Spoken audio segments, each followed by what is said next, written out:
नमस्कार. आपल्या सगळ्यांचे सोशल महाराष्ट्र न्यूज चॅनलमध्ये हार्दिक स्वागत. चला वळूया तर एका नवीन बातमीकडे. आजची बातमी. धुळे येथील गरुड मैदानावर 2 दिवसीय आमंत्रित राज्यस्तरीय कबड्डी स्पर्धेचे आयोजन करण्यात आले.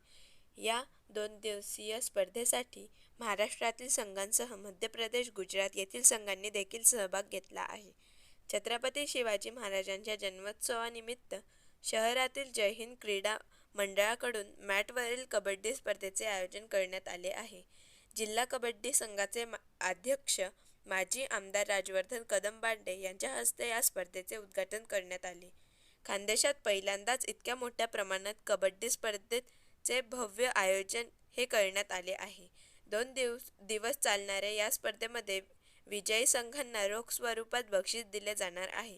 स्पर्धकांचा उत्साह वाढविण्यासाठी या ठिकाणी आंतरराष्ट्रीय खेळाडू सोया सुझुकी व प्रो कबड्डी लीगचे खेळाडू देखील दाखल झाले आहेत.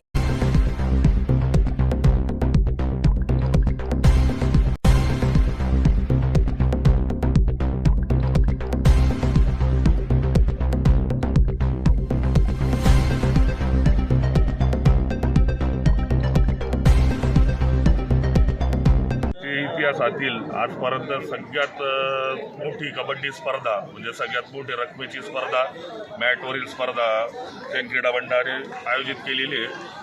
2 दिवसीय ही कबड्डी स्पर्धा असून याचं पहिलं बक्षीस 1,01,000 आहे, दुसरं बक्षीस 71,000 आहे, तिसरं आणि चौथं 31,000 आहे आणि उत्कृष्ट चढाईपटू, उत्कृष्ट खेळाडू हे पण सगळे वैयक्तिक पुरस्कार आहेत. सांगायला आनंद होतो की पहिल्यांदा धुळ्यात म्हणजे मॅटवर स्पर्धा होते गरुड क्रीडा संकुलामध्ये आणि 7 ते 8 प्रो कबड्डी खेळाडू या आपल्या स्पर्धेत आलेले आहेत. आणि त्या अजून एक आनंदाची गोष्ट म्हणजे असं की आंतरराष्ट्रीय स्तरावरील प्रो कबड्डी खेळाडू की जो सध्या आपल्या कर्जतमध्ये प्रॅक्टिस करतोय तो जपानचा खेळाडू याको सुझुकी म्हणून तो पण स्पर्धेत सहभागी झालेला आहे.